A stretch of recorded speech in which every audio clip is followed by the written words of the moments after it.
Hello, one and all. Come, one and all, to a beautiful show, a beautiful Damage Report Friday show with me, John. You don't know what I'm referring to because it's a sunny thing and you refuse to watch all of it. But anyway, Brett Erlich, welcome. How you doing, buddy? Welcome. Hi, I'm well, and I'm really happy to be here with you, John. There is no way I would rather be contractually obligated to start my day than by appearing on the Damage Report because of that life debt I owe you. Obligated because we don't have contracts. And I'm honestly shocked that you've kept doing as long as you have. Well, thank you for doing that. Glad to have you here. What are your other contractual obligations coming up later today, Brett Erlich? Later today, I will be feverishly producing because Fridays are the hardest day. They're pretty tough, yeah. Helping people's shows happen. Then what am I doing? Oh, happy half hour's fun. Happy half hour happening today? No, it's not. You're right. Common Room is happening today. Can't keep it together. I'm not here Monday through Wednesday, so I am checked out. Together. Okay, what's happening in Common Room? Common Room today, I will tell you one thing about it. Common Room today is myself, my illustrious wife, the Brooke Marks. I'm saving the best for last of these last two. Adiana, and I just said my wife's not the best, and I realize that now, and I will apologize later. Adiana Vega, former TYT intern, and also like frequent person that we raid on Twitch, and also Bartman, Bart Kyle, on the panel. It'll be great. I want to give you a piece of advice. Don't bring up Star Wars. He's already told me that he will publicly drag you on the show, all behind your back, really. Even though he knows you won't be there. Yeah, exactly. He's like, well, okay, then talk about Empire for a second. God. Yeah, because what the world needs is someone to make the case for The Empire Strikes Back. That little known indie film that nobody seems to like. Anyway, that'll be fun. I'm sure I'll watch. That's happening. You know what else is happening? Not like later on. You know what's happening right now, other than this show? I'm rethinking my life choices. Equally important. You should. No, you're locked in, contractual obligations and all that. No, what's happening right now and all day is a very important birthday of Marissa. Now, some of you have heard me do one of a couple things. Either refer to Marissa, who along with Sophie, who's producing this show right now, are the two producers for the Damage Report. You might have seen me in a way that sort of breaks the fourth wall, and they never allow on cable news just talk directly to her when you can't see her or hear what she's saying sometimes. But anyway, it's her birthday. Happy birthday, Marissa. Really fast, just so you know a little bit about how awesome Marissa is. So Marissa got hired to be a producer when former producer Sophie, owner of an awesome Instagram corgi, moved on. And she got hired like a week before the pandemic. So not only was she starting a new job, but she had moved cross country for that job, had like 3 days in studio, and then, oh, by the way, see you in a year. And so that's a very difficult circumstance to start a new job and a new life in a new part of the country in. But she has been absolutely awesome. If you enjoy anything about the show, and especially the fact that it still sort of runs, a lot of that's due to her. And so just awesome to have had her for the past year, and hope that she's having a good birthday. I really hope that she's not seeing this right now, because no birthday should be spent listening to this. But anyway, I hope that it's awesome. What? That is the most John Idarola nice thing to say. Here's why. A, it's genuinely nice. All of it's genuinely nice. All of the attempts to like be nice are come from a very real place. But also there's this like instinct for self-deprecation in John, because he doesn't want to like be too like over, bearing.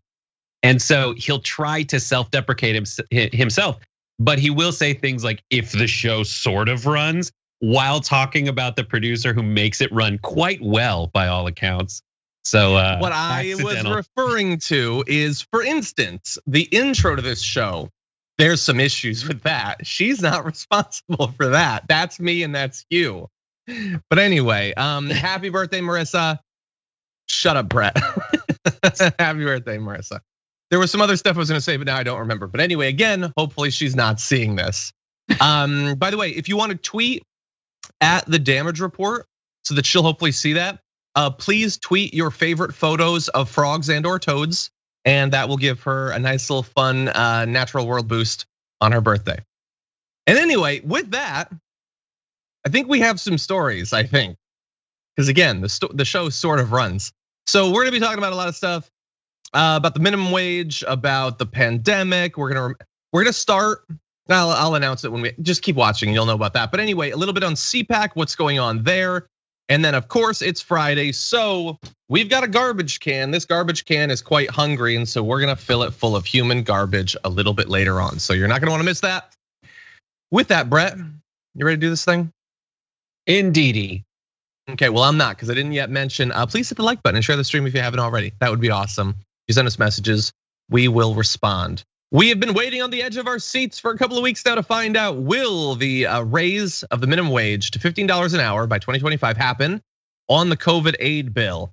And now it's looking like even less likely that it will, because the Senate Parliamentarian has ruled that a plan to gradually increase the federal minimum wage does not fit the complicated rules that govern budget bills in the Senate. Democrats had been bracing for the measure to be removed from the bill, which I love because it sort of implies that there are lots of elected Democrats that desperately want this to happen. There are some, they're not like, no, please let us do it.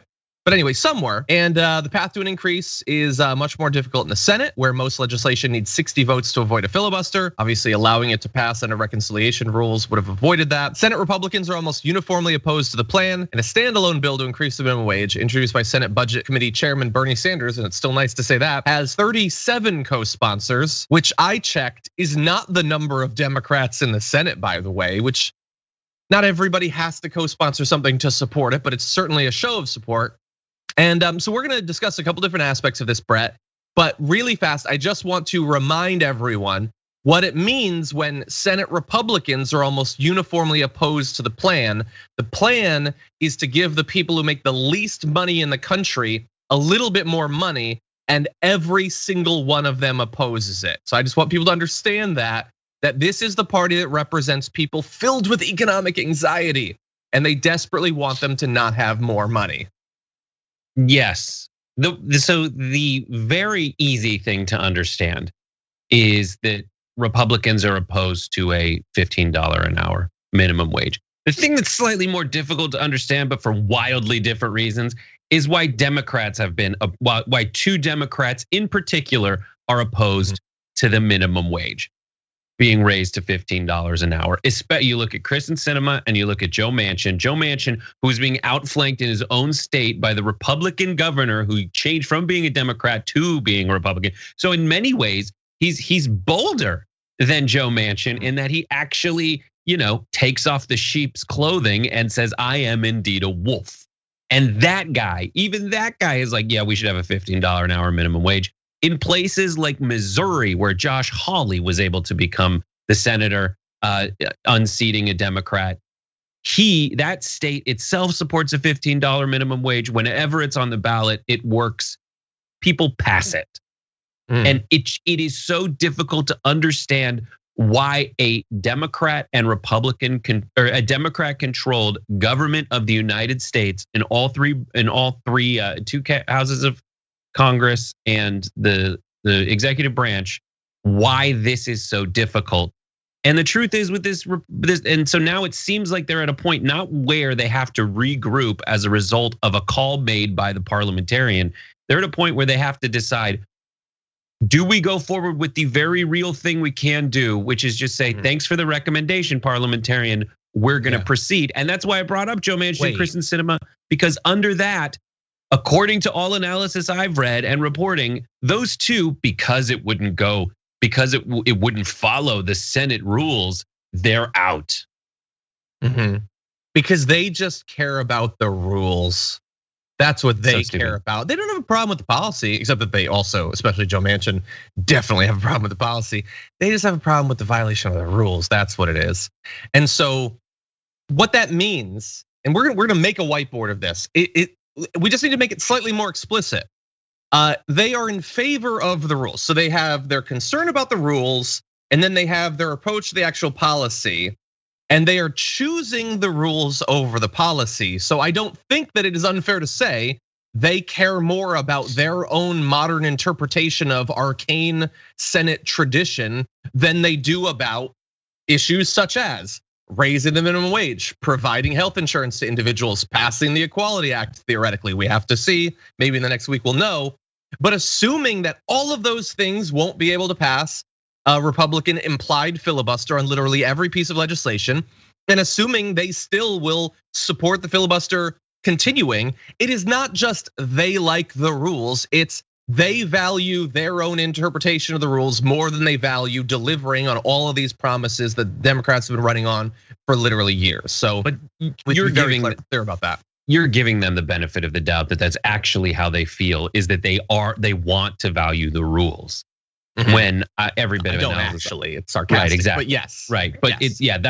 That is the nicest you can be. Again, John being the nicest you can be, but that's the nicest you could be to them. When in reality, we all know that there are a bunch of other factors that are going into this.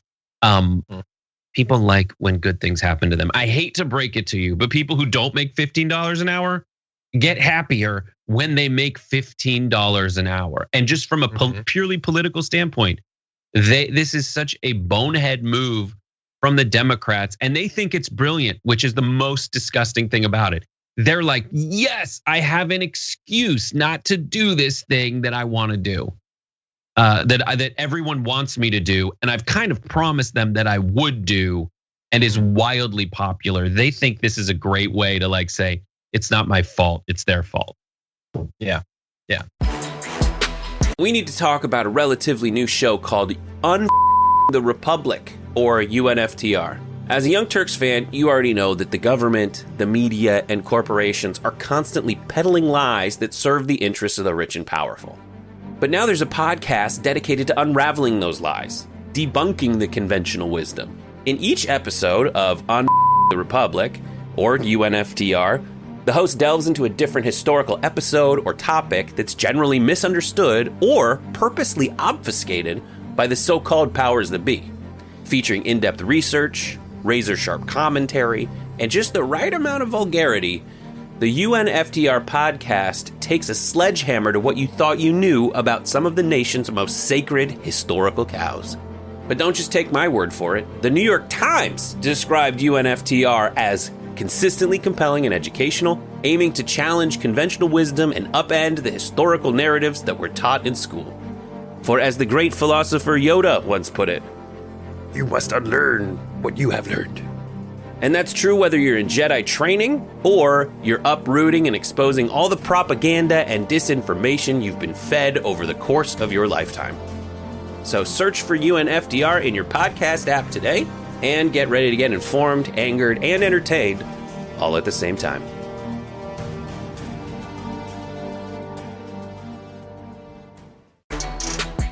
After it was announced that the Senate Parliamentarian was recommending that the minimum wage increase not be a part of the bill, again, it's a recommendation, and this person is not a living incarnation of God.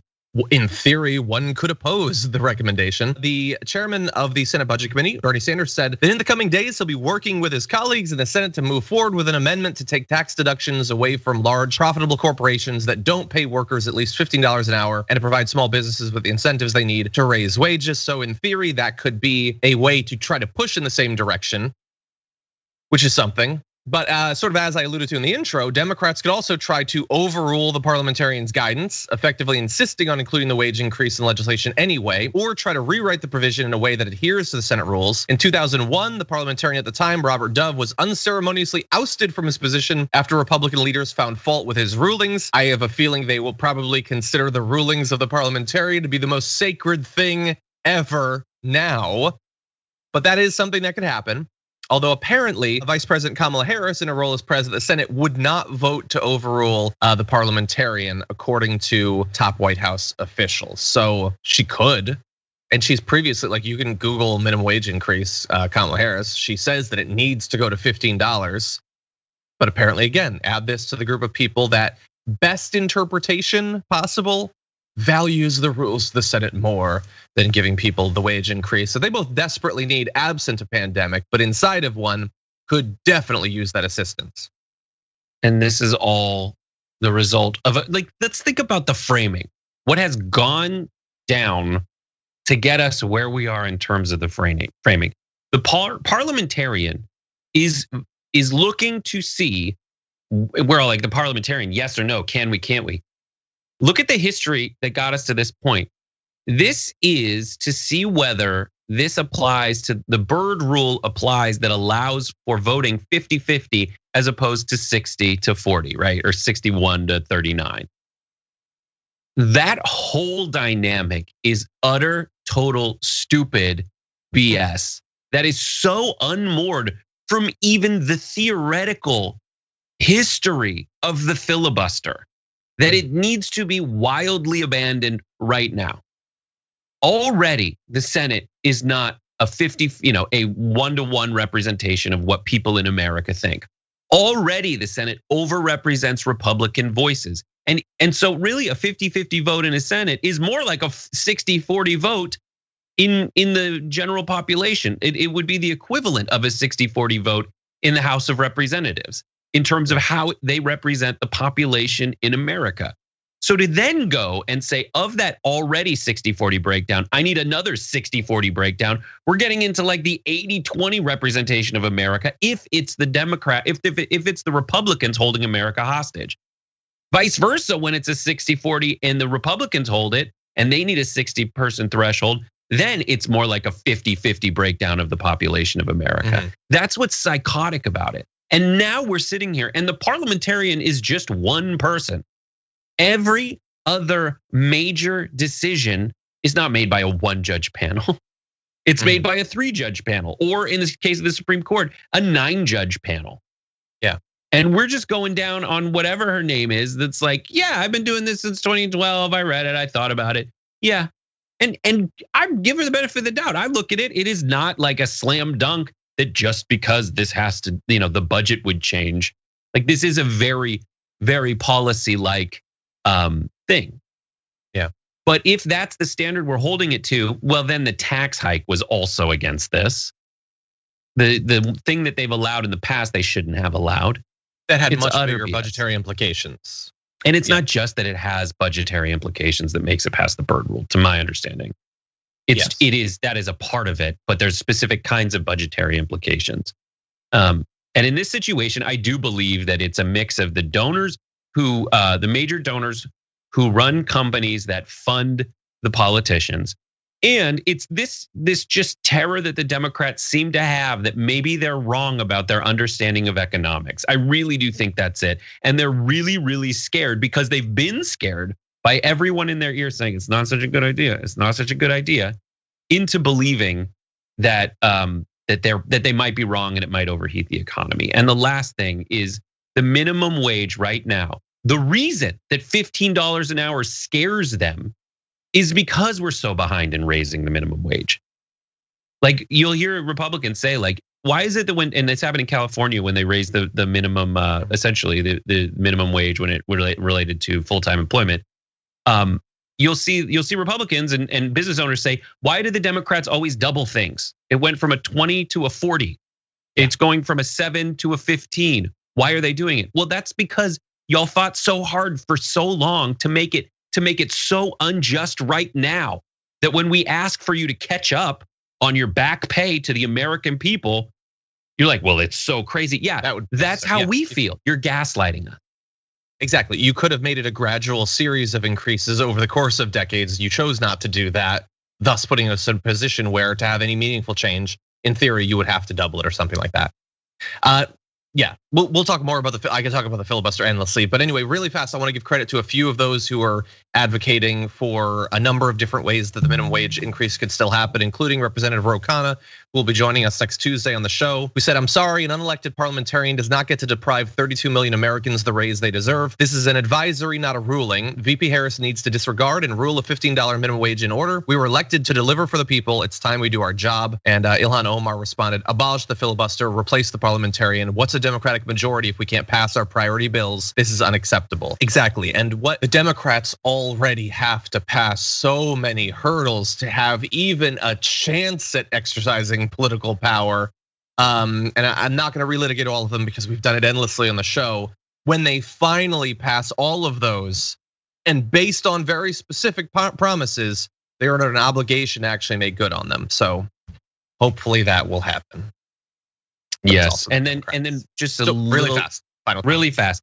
This delays it so much because the House doesn't want to back down. The House is still going to push it through with the minimum wage increase in there. It's going to go to the Senate. The Senate's going to amend it. Then it has to go back to the House with the amendment where the Senate will say, nah, I don't want to have it in there. And so it's just delaying these payments that were originally going to be $2,000, which are now $1,400. But those also are not going to be adjusted for how late the payment is. And in the meantime, it makes Democrats look like idiots because they have the numbers, they should have the votes, but the people don't have the checks yet and won't for months or a month. Exactly, and I'm glad that you mentioned that the checks are not being adjusted. Thankfully, nobody has additional expenses over and above what they had on the first week of January, according to our government.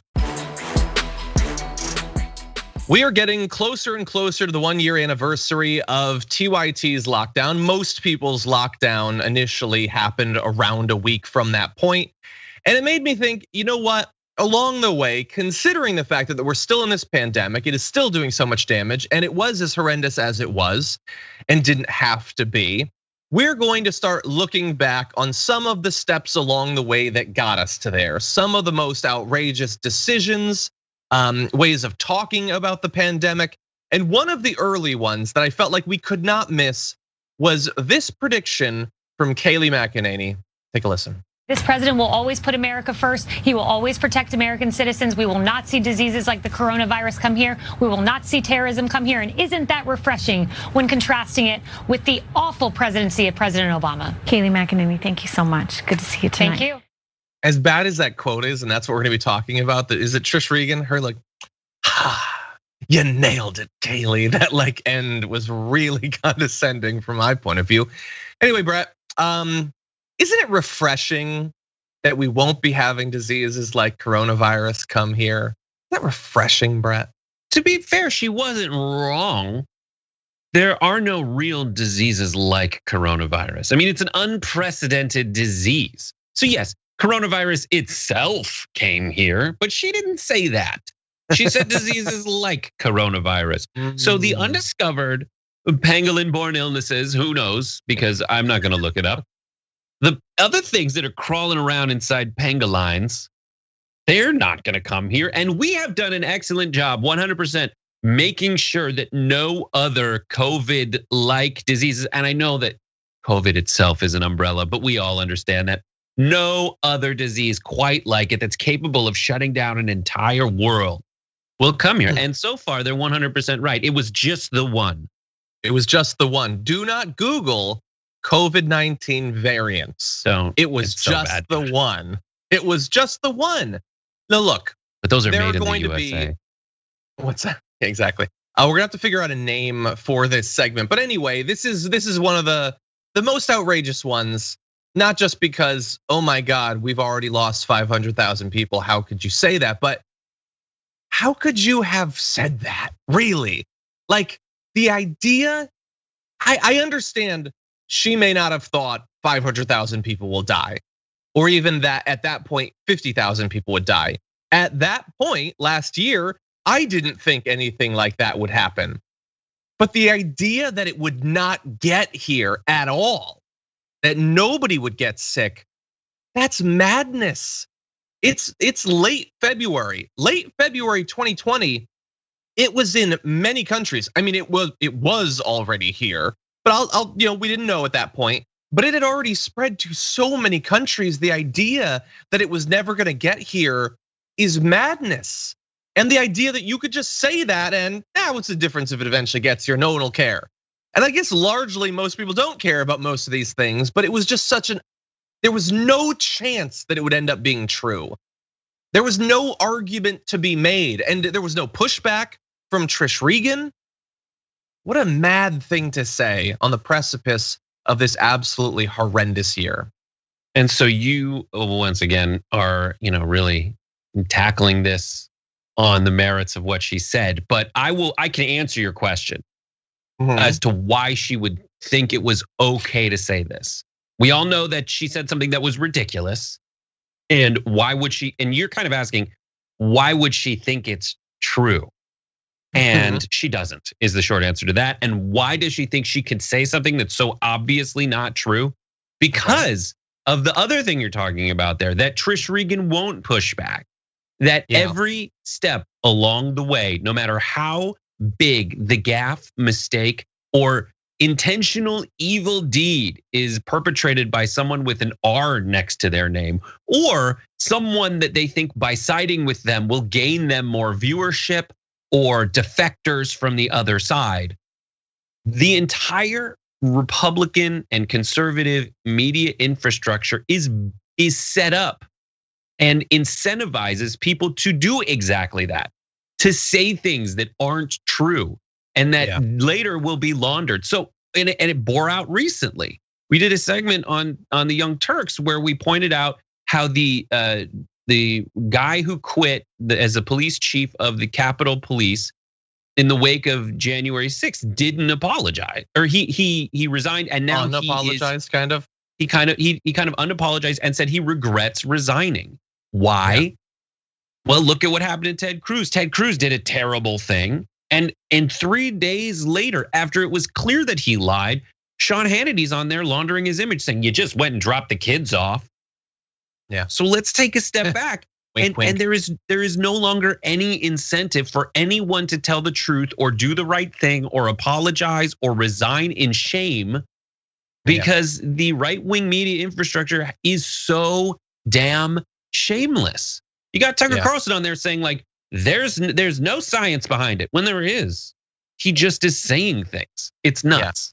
Well, and so that mechanism doesn't exist, and it's not going to. I mean, like you can't, like if we got the right people and the right presentation, we'd have some sort of neutral arbiter of what's true, and we could check the facts. No, Republicans they now are incredibly suspicious of and dismissive of the concept of fact checking. Because again, like the idea that everyone would equally want to make sure that their facts are correct presupposes that everyone values the truth. And to say that some people don't might sound insane, but I'm like, when someone shows you who they are, believe them. They don't care that what they believe isn't true.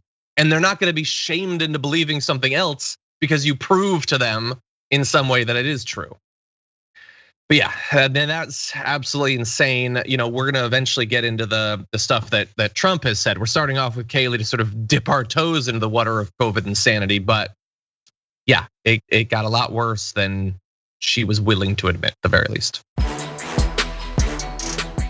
CPAC is about to begin. As you can see in that video, they've got a guest.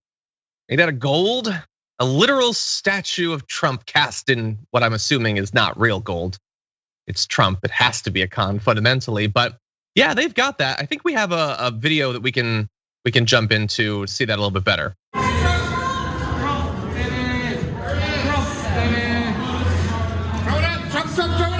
Awesome.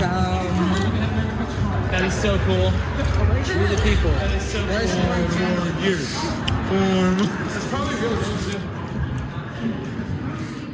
That was the saddest 4 more years chant I've ever heard. And I get that people are focusing on the fact that they have created a golden calf. But I don't think enough people are focused on the fact that it's wearing American flag shorts, fine. It's wearing flip-flops. What is that about? Did you notice the flip-flops, Brett? Yes, I did notice the flip-flops. I did notice the Vici tire. Someone was like, I think someone must have started with a Bart Simpson base. But I think he wears shoes. Bart Simpson. But I don't know. He wears shoes, man. Either way, don't have a cow, have a golden calf. I'm looking up gold Bart Simpson statue. It doesn't look like him.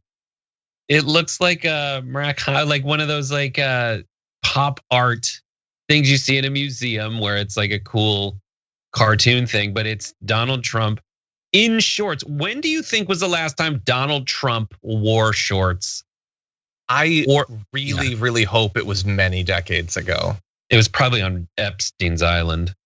That the way the face juts forward is really disconcerting.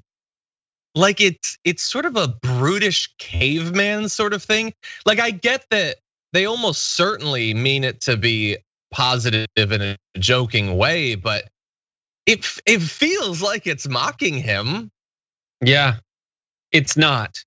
That's the thing, is there's no sense of shame and there's no sense of irony. There's no self-awareness at all.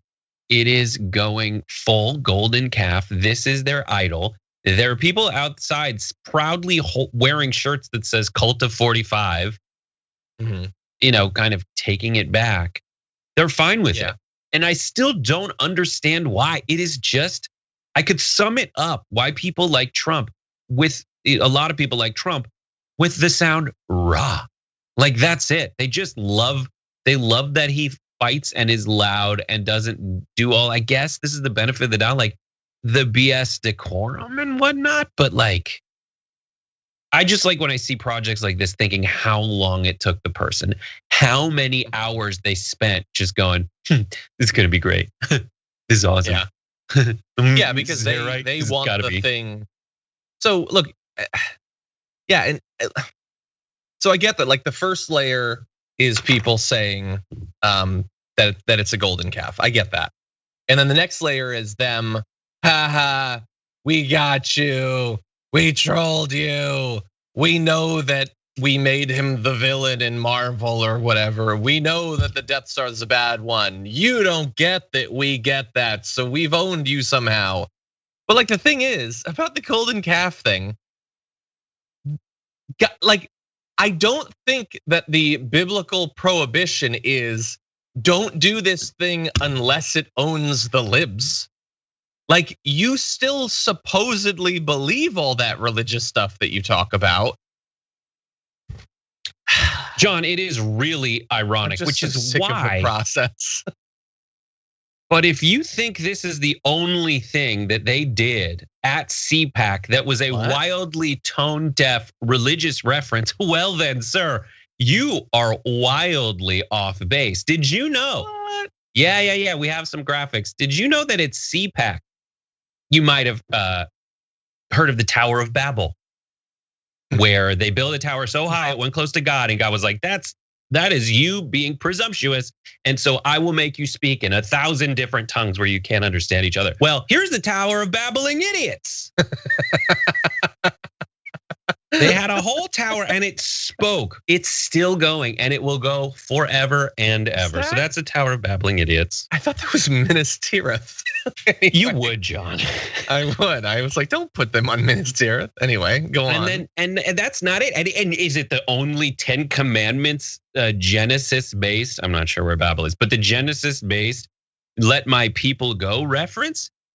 You've heard of the burning bush? Well, they resurrected Rush Limbaugh and had this, the burning rush. It spoke for 4 hours. For 4 hours. The burning rush spoke for a very long time. Yeah, it was easy, the burning part, because he is roasting in the fires of hell. Oh, that would simplify the process. It was just a live. It burns but won't die. Yeah, it's like it was a hologram. Hologram straight from the hellfire. Oh you can smell the brimstone. Nice work, good job. That's anyway. Yeah, I'm sure that's very good. We got to post on Instagram. It's now TDR content. Sorry, we're taking it anyway. Yeah, the whole thing is, and you can do this. You can have a movement that's just based around a combination of owning the libs. I don't understand how any of this is owning anybody. I don't. I know that they think it is. I don't get how any of it's owning. And making the statues and the shirts and stuff like that, if fundamentally there are no problems to be solved. You can have a political movement that is just about the pageantry if enough of them are doing okay, and the ones who aren't doing okay are distracted by nonsense that has nothing to do with fixing the problems they actually have. And shout out to Skip for realizing. Go ahead. I was gonna say, to the extent that they will go along with that, that is why I am so aggressively opposed to the idea that economic anxiety is the thing that truly motivates these people. There is just no evidence whatsoever in terms of political behavior to support that idea. And shout out to Skip for saying it's a Jeff Koons. essentially, which is the guy who makes the super shiny balloon animal dogs. You know what I mean? That like you can't afford one, but you can barely afford like the print of a photo of one. But it's in every Airbnb you've ever stayed in. I'm gonna have to look it up. At CPAC, you can expect that one of the big topics of conversation, like we know that Ted Cruz is going to be giving a speech about this, is cancel culture. It's so important, and it's totally not just the same conversation that had been had about political correctness. It's totally a new thing. So what do people actually think about this? Well, Republicans and independents are more likely than Democrats to think it's an important issue. In fact, 19% of Republicans say it's one of the most important issues facing the country. 2% of Democrats, 17% of independents agree. Now, 19% of Republicans, according to this YouGov poll, saying it's a very important issue is admittedly far less than the percent of Republicans who say that things like jobs in the economy at 58% or immigration and border security at 57%, or even things like the budget, taxes, and the federal deficit at 53 are important. So even when you ask them specifically, far more will say things that are actually issues than cancel culture's issues. But I also want to point out that according to this poll, more think cancel culture is an important issue than think the military is an important issue, or foreign trade, or abortion, by the way. Like the most politically motivating single issue for Republicans in a long time, other than maybe immigration. They don't think that's as important as cancel culture, let alone things like criminal justice reform, climate change, all these things that they don't think are issues whatsoever. I get that. So it's only going to get more like it's going to become bigger in this sort of polling in the future, because it is effectively all that they're going to be talking about for the next few years is cancel culture. So this is not the high point, my prediction at least. It's only going to get bigger from here. It's so funny to like, just every way to look at this poll is hilarious, because one way to look at it that like really, is heartening is that at the very least, as much as they talk about cancel culture, when you ask them, they at least have the wherewithal to say, no, jobs in the economy, that's the thing I care about. But they do also say cancel culture, which means there's a little shame there. But when they say jobs in the economy, that might just still be like the rhetoric working of like jobs in the economy are getting killed because we care about human beings, and that's evil. Maybe the only jobs they care about are the ones lost to people who've been canceled. I don't know. I also love that this is an admission that like, listen, cancel culture is not important, but I will never stop talking about it. That's an admission that they never shut up about stuff that's not important. And cancel culture is just a way for them to say that even though the entire economy is set up explicitly for us, and the way America's written down and chartered and has played out since its inception has been for people like us, they still have a way to feel like they're victims, and this is it. They still have this ejector seat for when they're in a conversation and they realize that they can't win it. They're saying they've been canceled, and that's it. Yeah, if they're in a conversation that they can't win, and the conversation is in any way interpretable as being critical towards them, then you're trying to cancel them. And that's the final point I want to make. YouGov did this poll, and I like YouGov. I like their polls. But the reason that I am talking about cancel culture is I feel like we cannot allow the same thing to happen in our country that happened with the conversation about political correctness, where it just goes on for years. And the right gets to decide what all of that means, what all of the implications are. I want people to understand as fast as possible what this is about. So when I see even YouGov say 2/3 of registered voters, 69%, nice, claim to be very or somewhat familiar with the term cancel culture or the practice of boycotting people who voice unpopular or politically incorrect opinions. No, that is not. Maybe initially that's what cancel culture was. And maybe sometimes that's what people mean when they say it. They always imply that it's something serious like that you've canceled someone so they've lost all this stuff. That is not what they mean when they say it most of the time. Like Ted Cruz will fundraise off of people canceling him over his Cancun trip. He wasn't getting boycotted, he didn't lose any jobs or anything, he was criticized. That is almost always what cancel culture means. Someone spoke out against something. But now we're conflating it with something like a formal boycott. And that is not what it means. That's not how it used. And so long as we pretend that that's what it is, then people will take it seriously because we're talking about something serious like a full boycott, people losing jobs. No, that's only one tiny part of it. Any sort of criticism gets lumped under this. And I think it's very important for people to understand as fast as possible what the term actually means in application. Yes, and I get it. There is a dynamic where people resort to talking points that shuts down a conversation and implies the other person is not worthy of being listened to. And that's a thing. And that's a real thing. And a lot of people do it.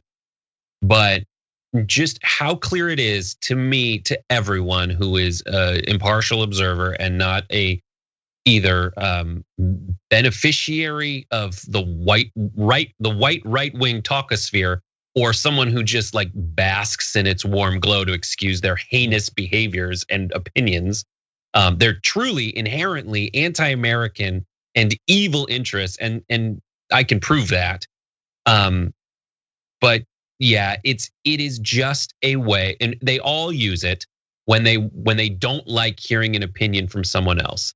They're saying that those people who are trying to either bring just consequences upon me for my actions and statements, or basically they're saying that I am being made out to be a victim by them, so I can declare myself a victim of cancel culture, when in reality they're doing the same thing to other people when the shoe's on the other foot. Exactly.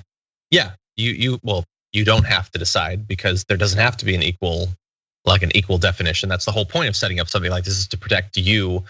But anyway, if impeaching Trump is canceling him, then Marjorie Greene tried to cancel Joe Biden. Okay, if censuring him is canceling him, then they tried to cancel Ilhan Omar. Like, so which is it? Which is it? Very specific behaviors either are or are not cancel culture. But again, it's not, because if you understand anything about this, it's that it is not setting up some sort of standard by which we can evaluate behavior. It is entirely contingent on who is doing it. Republicans doing something is not, from their point of view, anything like a centrist or a leftist doing something. That is bad, that is cancel culture. The exact same behavior done by a Republican is perfectly fine. It's not even worthy of conversation. And they do it all the time. It's like when Marjorie Taylor Greene put up that sign saying God made two genders. Like, that's not what gender means. That's not what it means at all. And there is a term. Cancel culture could be a term and could originally have been set up with with the intention of having reasoned debate, using that as a way to identify a trend and then try to build society to a better place from there. But every time that Republicans use the term cancel culture the same way, every time Marjorie Taylor Greene uses the word gender, they're just using it wrong. And later when Rand Paul uses the term genital mutilation, he's using it wrong to make a rhetorical point. Come on, guys, 100%. That is a Republican move every step of the way. Yeah. If we create a term, let's stick by it. But the Republicans, the game is always about winning political points and trying to make their base feel good about being awful. I want to make a bit of a prediction about CPAC, and this is based off of what happened with CPAC last year. Remember, there was the beginnings of this international pandemic thing, sort of became a big deal later on. And we knew about it when CPAC was about to happen. They decided they still wanted to pack all these rooms full of people. And what do you know? A bunch of them got COVID. Well, I'm gonna make a prediction about this year's CPAC, and it's based off of this clip. Take a look at this. And I know this might sound like a little bit of a downer, but we also believe in property rights. And this is a private hotel. And we believe in the rule of law, so we need to comply with the laws of this county that we're in. But a private hotel, just like your house, gets to set its own rules. Carly, our CPAC director. Well, as Dan mentioned, we are in a private facility, and we do want to be respectful of the ordinances that they have as their private property. So please, everyone, when you're in the ballroom, when you're seated, you should still be wearing a mask. So if everybody can go ahead, work on that. I know it's not the most fun. You have the right. They didn't like that. So I'm gonna say my money's on them getting COVID, because the sort of people who they're even being primed. No. Think about this from the point of view of private property rights and complying with the law. No, I don't like that. Boo! those sorts of people maybe are not being responsible in other parts of their life. Rule of law in other situations, and in very rule selective of law times. when it doesn't inconvenience me briefly. William Turton is I don't know, he's a blue check guy, but he's reporting from there, and he says a staff member flanked by 2 security guards at CPAC is standing near an exit from tonight's reception event and asking people to put their masks on in following the rules that were outlined by that very earnest and sad coordinator of CPAC. Watched a contract security guard ask a woman to put her mask on, he says, and she said, okay, and kept walking. Quote, this is a tough assignment, man, the security guard told me. That's it. And Ted Cruz walking around with a mask until he's sitting down doing photo ops, pulls it off. People walking down the hallway when we played earlier the Golden Calf video. Half of them have masks on, half of them don't. There is, there's no, I get it. The only thing I'm over it. That I know, pointing out that they're anti-maskers is, it's just like, dude, it's like you gotta just get through a couple more months. But anyway, the I only got it thing at the that Trump might event. save I'm good. I already got it. I got it at the last mask super spreader event, so I'm solid. I'm set. I killed 3 grandparents that is my too. point. So totally. There was too many grandparents. Yeah, the odds that any individual there has already had COVID, has to be so much higher than the general population. Maybe I'm wrong. Maybe that's me in my bubble, but I think there's a very good chance that they've already had it. I want you to take seriously the threat that is posed by the variety of different groups that call themselves militias or the KKK or the Boogaloo Boys, or there's a lot of these different groups out there. Some of them have been very active recently, including on the 6th when they attacked the Capitol. Some are planning for violence in the near future. Capitol police chief is saying that there's an expected attack, or at least threats of attack, for when Biden does his upcoming address to Congress. But then they also have plans outside of DC as well. So we're gonna talk about one individual, the former leader of the Base, a domestic terror group. This is Justin Watkins, who apparently claimed he was going to be purchasing and occupying land in the Upper Peninsula of Michigan. So this is to set up some sort of white ethno, like fascist state in Michigan, but eventually franchised out to other parts of the country as well. So this organization, if you're not familiar with it, venerated Timothy McVeigh, so that's awesome. Considered one of the most violent American domestic terror groups in decades, and was recently designated a terrorist organization by the Canadian government. Since late 2019, 9 members of the base have been arrested in the US for alleged crimes as wide-ranging as an assassination plot, ghost gun making, plans for train derailments, and a mass shooting. And bear in mind, this is happening in the same state where another domestic terror group planned to kidnap and possibly execute the governor of that state. So Watkins, who was communicating on these online apps, and eventually that was revealed to law enforcement, said, "We're buying houses and land and fortifying them. Land is cheap. I'm setting up a community up there, going to have houses set up to get guys moved in and situated." He said that the Upper Peninsula was practically a white ethno state already, given its demographic makeup, while allowing that there was a Native American reservation near his planned community. And so we have some more comments, which are just awesome, out of this individual. But Brett, what are your thoughts about this planned state within a state?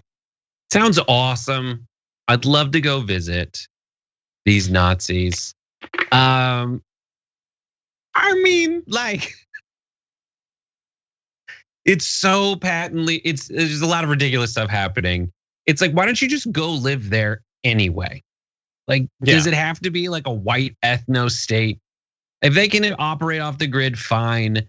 I love the idea of saying, like, it is essentially a white ethno state anyway. I've never been to the Upper Peninsula, but sure. And then it's kind of mentioned, there are some Native Americans who were displaced by the white ethno state. But come on. Here's what's weird is if any other, the obvious thing to say that is the most ridiculous thing is if any other group besides a bunch of white people did this, they would lose their freaking minds. They would say there are a bunch of Arabs who are buying up land in Michigan and they are arming it, fortifying it. We need to get in there and liberate America from these people. But no, they're just a bunch of white dudes, so it's fine. And it's the same dynamic that has a lot of folks saying that it wasn't a terrorist uprising that went to the DC Capitol on January 6th, even though every definition of terrorism applies to that activity. Well, look, so that's like you said the hypothetical, like what if another group did this? But remember, I don't remember exactly when it was or exactly which state it was, but there was this conspiracy theory on the right within the last few years that Al-Qaeda and other Muslim terror groups were operating training camps in the United States, and they lost their minds. They were trying to break into property to unveil the terrorist training camps, but this would be totally fine. You can totally do this. So let me give you some more details about this individual. He said, the faster we can get the guys, the faster we can snowball property grabs, get 4+ guys in a house, splitting property tax and food, and saving up for each of them to buy the next bit of land and move in 4 more to help, like some sort of KKK pyramid scheme. I'll be looking for solid guys. I already got a guy up there. We're already training every single day. And don't you wish you could see some quick video footage of what their training each day would be like? Like what are they doing, pull-ups on a tree branch or something? What sort of pathetic training are they doing? But anyway, this is something that they wanted to do. I agree, just go there anyway. You already acknowledged that it's basically just white people. Like SNL, I don't remember exactly what it was, but they did a thing where this guy went to one of these like militia groups that was talking about setting up a commune or whatever, or like a compound. And he was like, don't just move to Vermont. And he described it, and eventually they just went to Vermont because it's basically what they're talking about already. But anyway, the reason why this matters is this one individual, Justin Watkins, he's trying to set up this white ethnostate from which they would launch attacks and things like that. But bear in mind, he came on the radar of local media back in June 2020 when he was spotted counter-protesting in a local Black Lives Matter rally while carrying a rifle and wearing a skull mask along with others. So look, we've seen these sorts of counter-protesters at any number of different protests, generally Black Lives Matter protests. Some of them are just Trump goons, but some of them are part of the KKK or neo-Nazi groups and want to set up their own white ethno-state and are desperate for people to start shooting the sorts of people who might be at like a Black Lives Matter rally. So this is still very much serious. I understand maybe you came to this channel after watching Tucker Carlson and he convinced you that white supremacy doesn't actually exist, and even if it exists, it's awesome, it's not a problem. But it's kind of a problem when you have terrorists like this openly operating. I looked up the like Upper Peninsula. Yes, there is a few Native American aspects to it. About 16% of the peninsula is called the Hiawatha National Forest. And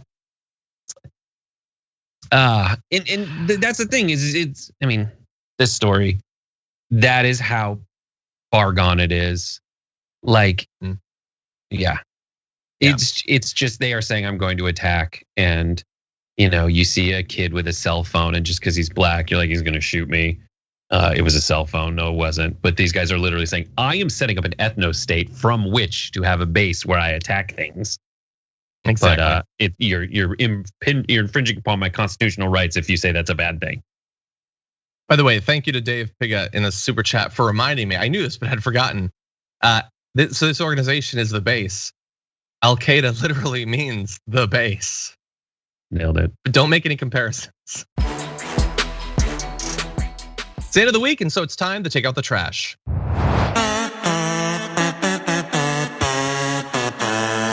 Okay, so oh my God, he's starting to throw up a bit. Oh, that was the young women who dressed up as old women to get the vaccine from last week. Well, anyway, I've got some trash for you. And look, human garbage comes in a lot of different forms.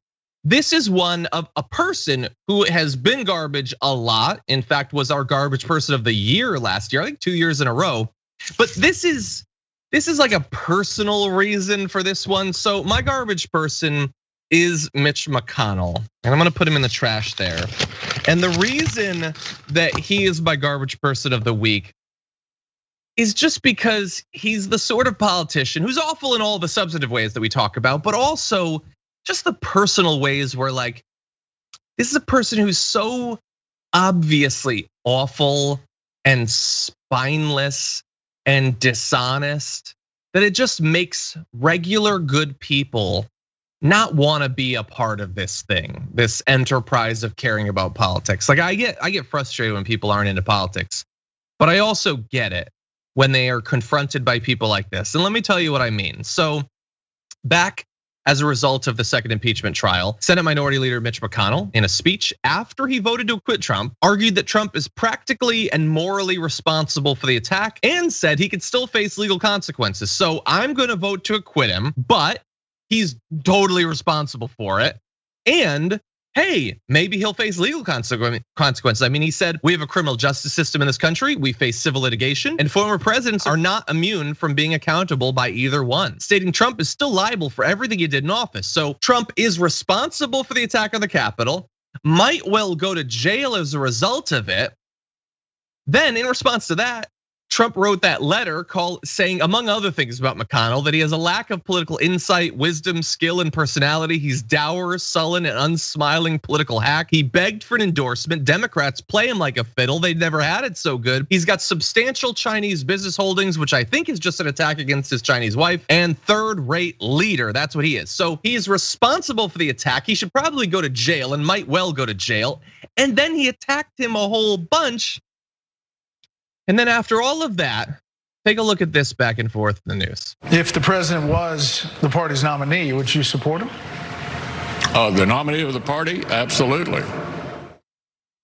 You just said that he's responsible for the attack, and you think it seems perfectly legitimate that there might be legal consequences afterward. He could end up in jail, but absolutely, don't even have to think about it. It's the most obvious thing in the world. It's just so frustrating that, like, seemingly not thinking at all about what he's actually saying, what the implications of it actually are. A president that you think inspired an attack that ended up killing people. Oh, you know, totally. I mean, totally. If he was our nominee, I'd totally be down for it. Anyway, I'm not gonna be able to hear you because I assumed it would switch over to this one. I'm gonna get my thing, but let's go to one shot of Brett, and Brett, give me your thoughts. All right, here we go. So my favorite definition of politics is discourse in the service of power.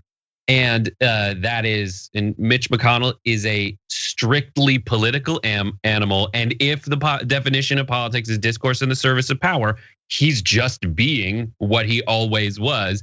They are who we thought they were.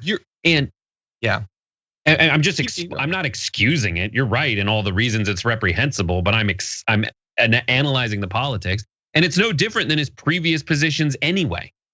I know. Mitch McConnell is advocating, and in his discourse in the service of power, he knows the Republicans know that they have their only route toward the existing Republican politicians know that their only route for many of them, their only route to maintain the power that they have is to support Trump. Because otherwise they lose, and the Republican ideas are worse than the Democrat ideas in most people's minds. And the ones in the middle who haven't identified either way, that definition still holds. The ones that are affiliated with Democratic candidates, they're still better in most people's minds than the ideas in Republican candidates' mind, vice versa. So Mitch McConnell is essentially, and has said, yo, anyone who wants to take Trump out, do it. I'm not gonna do it, but you can do it. And if after you trying to do it, it turns out that Trump is the Republican nominee, I would be totally stupid to do anything but say I would support him, because I would lose not only the election, which I'll probably lose anyway, because Trump ended up losing the House, losing the Senate, and losing the White House, but I'd be double screwed if I also abandoned Trump. Yeah, no, everything you said is 100% right. And none of the fact that he said it isn't surprising. I get it. It's just, it feels to me like a version of Ted Cruz, like kissing the ring after all that Trump had done. Like, what you want is people who are actually people. We don't have that. We have people like Mitch McConnell, and we have people like Ted Cruz. And like I said, I think for a lot of people, it just drives them away that along with so many other things about the way politics works in America, everyone is just so fake and so spineless and so absent any actual values that mean anything. Like, the best you can hope for is sort of performative values. I don't know. This is by far not one of the. That's exactly it. Discourse in the service of power. If we can make it the case that they get power by us changing the system so that you have to absolutely go with the will of the people. I mean, that's the goal. That's the only way to get the slimy creatures like Mitch McConnell and Ted Cruz to go along with it. Yeah. And Democrats as well.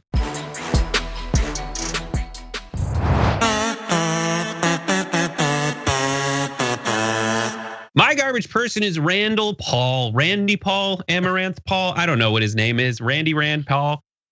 He is further making his father roll over in his non-grave by kind of starting off as a libertarian, but then making it very obvious that he does not want people to live and let live.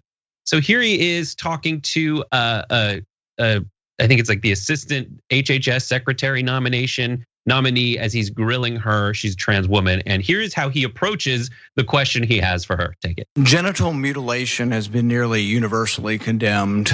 Genital mutilation has been condemned by the WHO, the United Nations Children's Fund, the United Nations Population Fund. According to the WHO, genital mutilation is recognized internationally as a violation of human rights. Genital mutilation is considered particularly egregious because, as the WHO notes, it is nearly always carried out on minors and is a violation of the rights of children.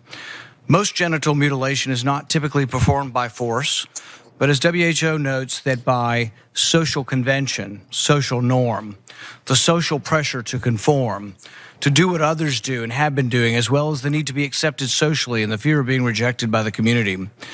American culture is now normalizing the idea that minors can be given hormones to prevent their biological development of their secondary sexual characteristics. Dr. Levine, you have supported both allowing minors to be given hormone blockers to prevent them from going through puberty. Dr. Levine, do you believe that minors are capable of making such a life-changing decision as changing one's sex? Well, Senator, thank you for your interest in this question. Transgender medicine is a very complex and nuanced field. So first of all, he loves saying the term genital mutilation, and he loves citing like WHO and UN studies. The genital mutilation that they're talking about is like FGM. It is mutilating the genitals of women so that they cannot ever enjoy intercourse at all. It is horrible. And he is using it as a way to say, like, I'm sorry if you have gender dysmorphia. I don't care, and I don't want to, honor the way science is set up right now. The medicine is set up so that we can not shut people down, and if they are insistent on eventually, as minors still, trying to get that hormone therapy, then we can they handle it that way. And that's set up. Rand Paul is not concerned about that. And then he has the lack of self-awareness to say that it is the people who are willing to be accepting of those who are transgender. They're the ones who are pressuring through social conformity to ruin people's lives. That's what you're doing. Your pressure of social conformity and all these crazy people on the right who are so obsessed with trans lives that they spend all this time berating them and calling them mentally ill and sick, but they're not obsessed with them enough to actually learn what any of it is at all, to come at it from a point where they are actually informed to have that informed discussion. And then I saw Steven Crowder, who's even more garbage, say that no, we need to let them go. We can't give them hormonal therapy. We can't let them become trans because trans people commit suicide at a huge clip.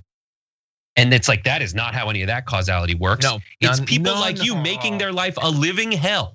It's the social conformity pressure that makes their life a living hell. That they're just because they didn't get the surgery or the hormonal therapy doesn't mean that people like you aren't making their lives a living hell. Yeah.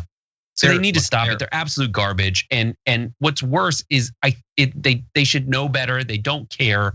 There's some weird horniness that they have for trans people. And the ones that are loudest and meanest are the ones who are like probably the most interested in it on a sexual level. It is really, and again, that pressure of social conformity is what's making them monsters too. Just let it for a side of the aisle that's always let people do what they want and live their own lives. Why are they so obsessed with this? I think I know the answer, and that's the saddest part. Yeah, we talked about it a little bit with Rashad Ritchie yesterday. I'm sure it's complex, but yeah, they're obsessed. Yeah, some of these right wingers have to sort of pretend to be dumber than they are for their audience. Crowder's he's actually stupid. I'm sure he found that to be a very convincing argument that he was making. But yeah, I barely even want to like engage with Rand Paul because Rand Paul doesn't care. He's not a concerned doctor or concerned citizen. This is a useful line of attack for him. He doesn't actually care about it. He's a libertarian, by the way. Everybody can do whatever they want. His dad is. No, he's not. He is just super. I mean, what is Rand Paul doing right now? Because he thought he was like set up to be the president of the United States, and he is so far from that, and he's never gonna get it. Why is he still trying? I don't know. I don't know what the point of him is. Yeah, to be this obsessed as an entire political movement, this obsessed with a group of people, and have no interest in speaking to a person in that community ever, learning about it ever.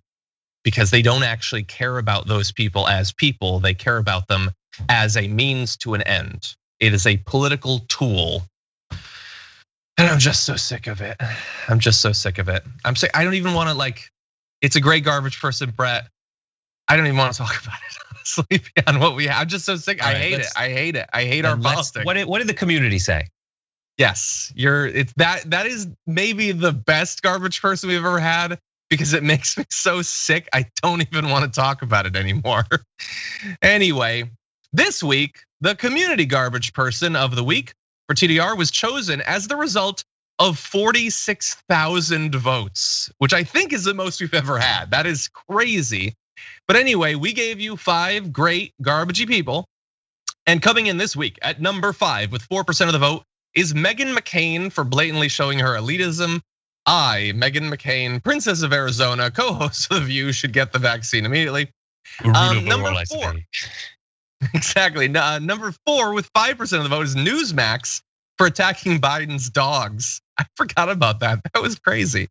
Number 3 with 14% of the vote is Joe Manchin for opposing the $15 minimum wage. Very timely for what's going on right now, actually. Number 2.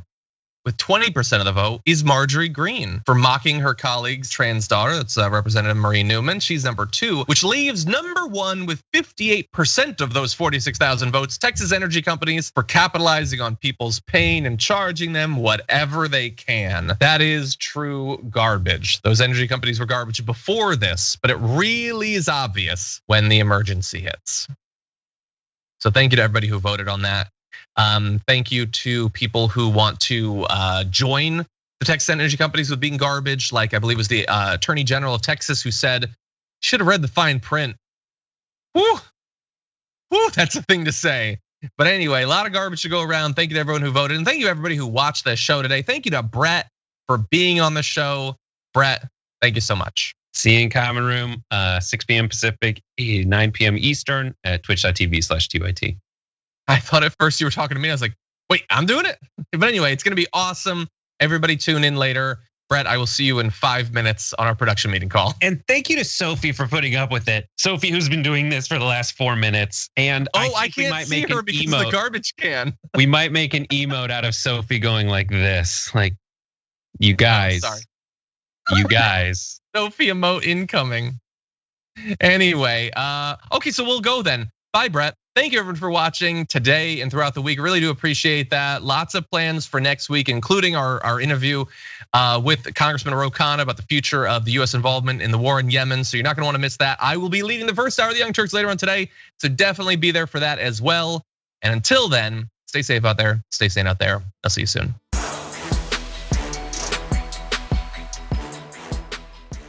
Thanks for listening to the full episode of The Damage Report. Support our work, listen ad-free, access members-only bonus content, and more by subscribing to Apple Podcasts at apple.co/TYT. I'm your host, John Derola. I'll see you soon.